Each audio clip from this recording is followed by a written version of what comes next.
okay, so we've had, so for the last like couple of weeks here, we've had like our Instagram page has kind of been popping a little bit. We've been having like a lot of organic reach on things and been having a lot of new people commenting on some of our stuff. And we've recently in the last like month posted a lot of things that could draw some like opinions, if you will, right? Yes, the best. And I had somebody comment on something today, right, like 3 hours ago on the teaching the dog to walk behind you video that we posted.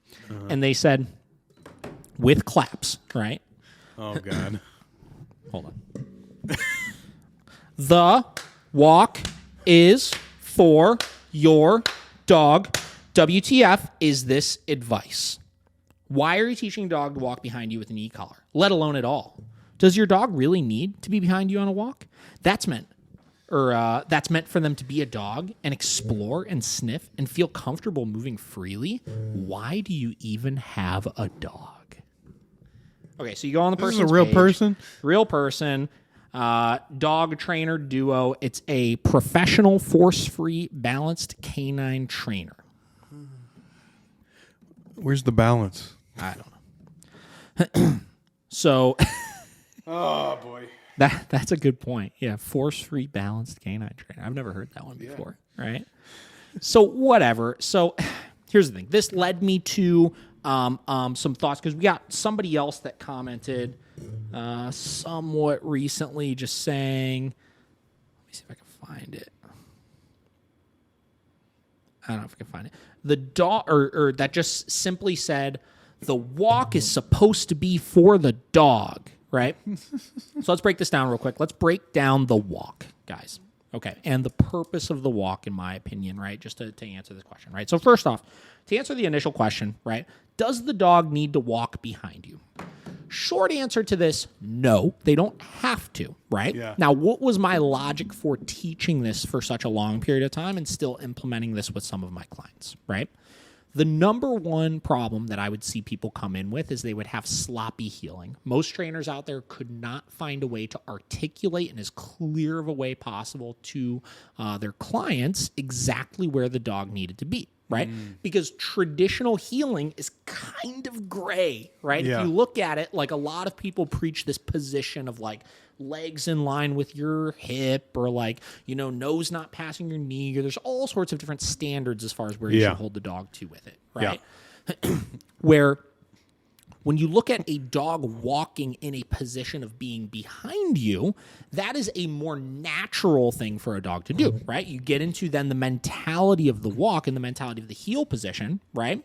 And I look at, for a dog, the most natural thing for them to do on the walk is to follow you. If they're engaged with you, if they're giving you good attention, if they're watching you, following slightly behind you is going to be the most organic place for them to be. Right? Which is why with a lot of these dogs, when we were teaching this, what would happen is they would kind of fight it initially because their attention was so all over the place. But what would wind up happening is they wind up walking like 3 feet behind us, 4 feet behind us, because they started realizing that as long as they could see me directly in front of them, that they would maintain that position much more perfectly, frankly. I mean, like a lot of these dogs, they would walk that way and they would hold that position essentially indefinitely because it's like, as long as you're in front of me, I know I'm in the right spot kind of mentality, where the heel position, they're relying 100% off peripherals, right? So like right now, I could see you really well. Yeah.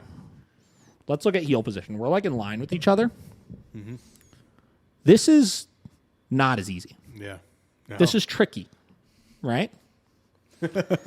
But, I go back to, that's more relaxing. Yeah. That's less straining on me mentally. All I got to do is just see you right there, right? And I could still kind of look around and stuff, but like ultimately, like if I re-center back up, I know you're still there kind of thing, right? So what I would find is that as I started teaching that method to a lot of my clients, the dogs would do better and better. Their stress on the walk would decrease exponentially, and most of their problems went away. And I started doing really short lesson packages with people where I would teach just walking behind on the leash, and it went extremely well, right?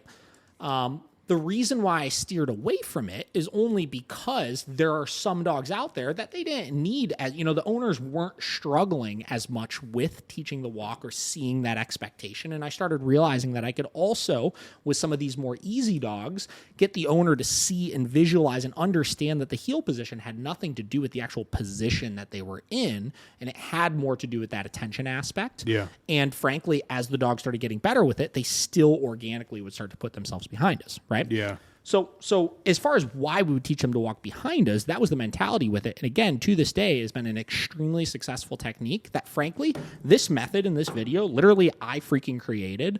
And the amount of trainers out there that I know right now that literally use this exact method to teach their healing to this day because it's been so effective is like exponential, right? Like there's definitely double digits trainers out there, like people that I know, people that I don't know, that literally to this day use this method. So it's very effective. And if you're looking for a way to tighten up some healing that you may have taught with another trainer, you've done some e-collar training with and stuff, this method will help clean up a lot of your issues, right? So then let's get into the next part of this of the walk is for the dog, and it's meant for them to be a dog and explore and sniff and feel comfortable moving freely, right? This is where I disagree with a lot of people, right? And so many people out there get into this fucking nonsense of like, we got to do our sniffing walks and we got to, we got to let our dog use their nose, and I don't want to stress them out on the walk, and I want to get them just kind of doing their own thing and stuff like that. And I'll tell you, I've never seen a dog that has improved their behavioral issues by giving them more freedom on the walk, right? Yeah. What you're telling me by saying that is,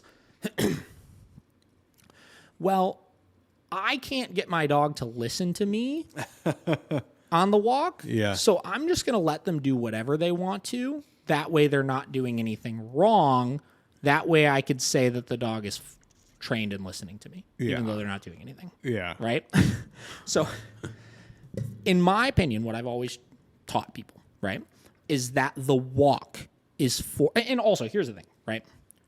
If that were true, if the walk's purpose was to let your dog sniff and explore and move freely whenever they want to, and that were the solution for a lot of behavioral issues on the walk, don't you think that literally every single person in the history of dog owners would have the most perfectly well-behaved dogs, because that's all that anybody lets their dog do anyways from the second that they get them? Yeah.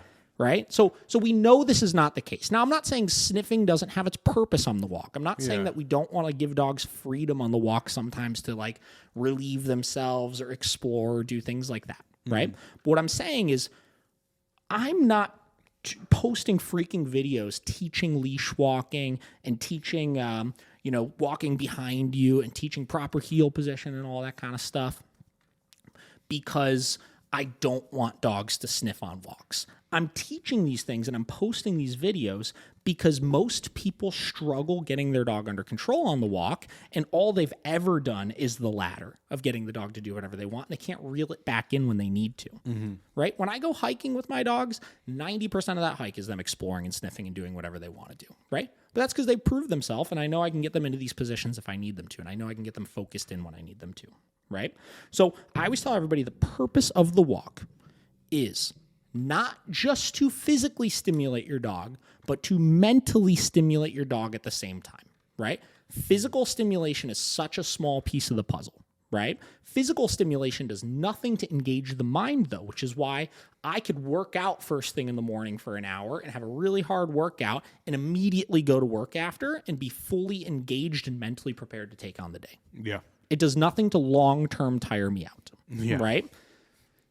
Healing with your dog, getting your dog focused on you, getting your dog compliant, getting your dog mentally engaged, in addition to the physical stimulation of actually walking through doing your healing here, is exponentially more draining on a dog than anything else that you could possibly do with them, which is why we have clients that come in that used to walk their dog for 5 miles a day, 6 miles a day, 7 miles a day to try to solve their behavioral issues and tire them out enough where they wouldn't misbehave, that as soon as we start teaching that healing, they go for 15 to 20-minute walks, and the dog is 10 times more tired from it.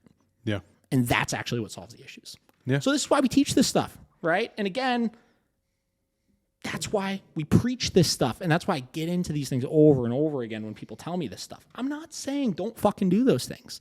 I'm not saying don't let your dog sniff and have a good time. I'm saying you got to focus on this first. Yeah. Because this is what's actually going to solve your problems, not the other. Yeah.